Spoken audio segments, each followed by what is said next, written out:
Did you campaign for an Oscar back then? I don't think I knew what the word was. Politicians campaign. Right. Yeah.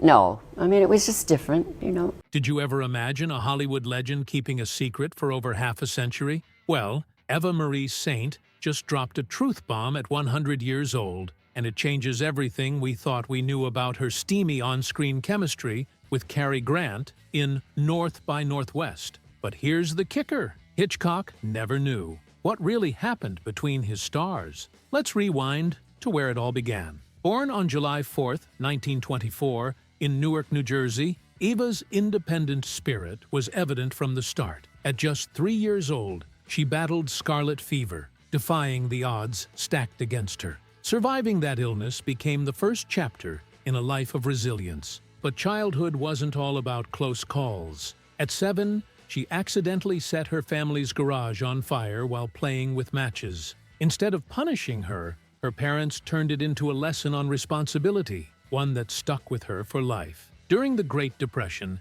Eva's family struggled, just like millions of others. But her father, a resourceful man, once traded a month's worth of tire sales for a cow, ensuring they had fresh milk. That kind of survival instinct would later serve Eva well in Hollywood, where resilience was just as valuable as talent. Her first taste of performance came at age 12, when she won a local talent contest by impersonating Shirley Temple. Her prize, a year's supply of ice cream, which she generously shared with neighbors. Even then, she had a natural charisma that could captivate an audience. As a teenager, she collected 4-leaf clovers, 743 of them by the time she graduated high school in 1942. Was it luck or destiny that led her to Hollywood? Eva initially planned to follow in her mother's footsteps and become a teacher, but fate had other plans. Winning a scholarship to Bowling Green State University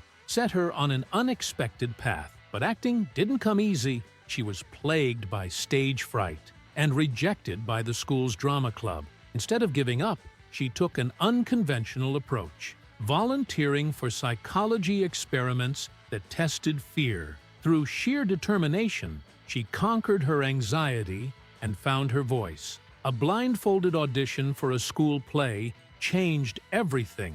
She nailed it, proving that fear wouldn't hold her back. After graduation in 1946, Eva made a bold move. With just $40 in her pocket, she left behind a safe teaching career and plunged into the unpredictable world of acting in New York City. Her first job, a human mannequin, standing motionless in a store window for hours. It wasn't glamorous, but it paid the bills. Then came a break, an ad gig for toothpaste, followed by 47 failed auditions. Just when despair loomed, she took a daring risk, sneaking into NBC studios and pretending to be an employee. That audacity caught the right eyes, and soon she landed a job that launched her television career. By 1953, she was starring in Broadway's The Trip to Bountiful, a role that catapulted her into Hollywood's spotlight. Director Elia Kazan, always on the hunt for raw talent, saw something special in her and cast her in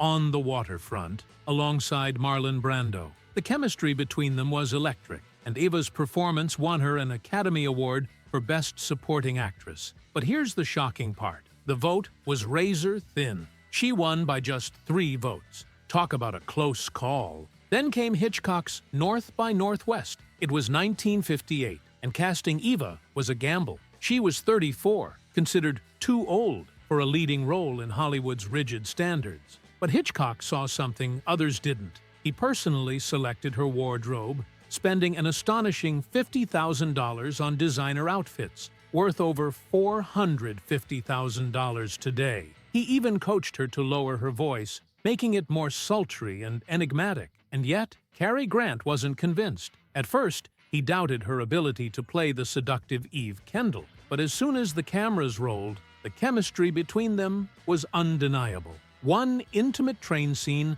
left even the crew blushing. But what about that secret? Eva now admits that Hitchcock never knew the full extent of what happened off camera. The fiery chemistry between her and Cary Grant wasn't just acting. There was an unspoken connection that played out behind the scenes. And yet, she kept it hidden. even from the legendary director himself. Then came the controversy, the infamous Mount Rushmore chase scene. Hitchcock envisioned a heart-pounding pursuit across the faces of America's greatest presidents. But the National Park Service wasn't having it. They banned filming on site, fearing it would disrespect the monument. Now, at 100, she's finally spilling the untold truths of her legendary career, the secrets she kept, the near misses, and the choices that defined her. But here's the real question. What other Hollywood icons are still holding on to untold stories? Stay tuned, because the past has a way of coming back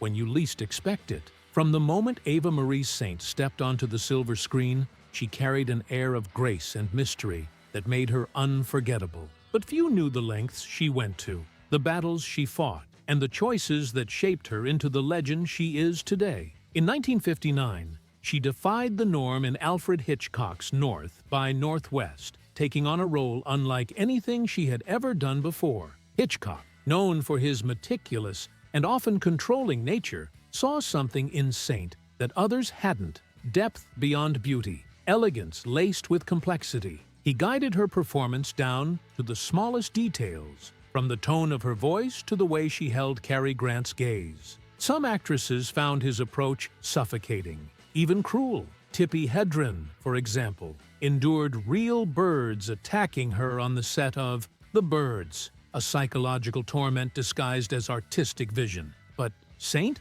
She embraced it. To her, it was a masterclass in storytelling, and she walked away not just unscathed, but stronger. Her career propelled into a new dimension. Saint's journey wasn't just about her time in Hitchcock's spotlight. She carved her own path, refusing to be typecast. The 1960s saw her take on Exodus, a film drenched in historical significance and filmed under grueling conditions. Temperatures soared past 100 degrees, yet she pushed through, standing shoulder to shoulder with Paul Newman, proving she was more than just a Hitchcock blonde. She was a force. The film was a massive success, cementing her versatility. But did you know that she even performed her own stunts? The same woman who once played a delicate, poised spy was now running through real explosions and enduring scorching heat to bring history to life. By the mid-60s, she took another unexpected turn,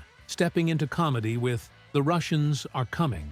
The Russians Are Coming. Gone were the espionage and intensity. In their place, charm, wit, and impeccable comedic timing. The film was a hit, earning multiple Oscar nominations and proving Saint's ability to shift genres seamlessly. But her talent wasn't just about what was seen on screen, it was about endurance, about adapting in an industry that often discarded women as they aged. While many of her contemporaries faded, Saint pivoted, embracing television in the 70s. It was a bold move at a time when TV was seen as a step down from film. But she didn't just survive, she thrived. From How the West Was Won to People Like Us, she dominated, earning accolades and respect in a new medium. Even in her 50s, she was performing stunts, crossing rivers on horseback, proving that age was just a number. But here's something few Hollywood icons can say. Eva Marie Saint's greatest success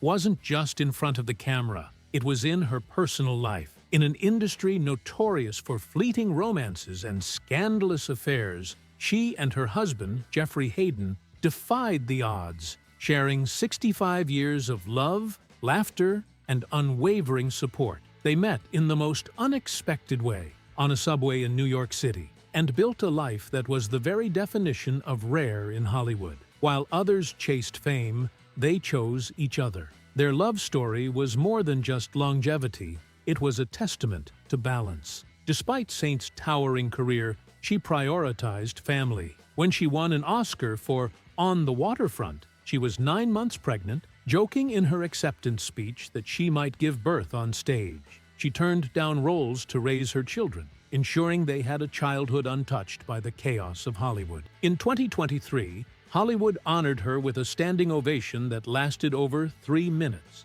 A moment that spoke volumes about the respect and admiration she had earned over decades. Eva Marie Saint isn't just a name from the past. She is a living testament to resilience, reinvention, and grace. From the golden age of Hollywood to the modern era, she has stood tall, defying expectations, breaking stereotypes, and proving that true artistry has no expiration date. And perhaps, in the end, that's what makes her truly unforgettable.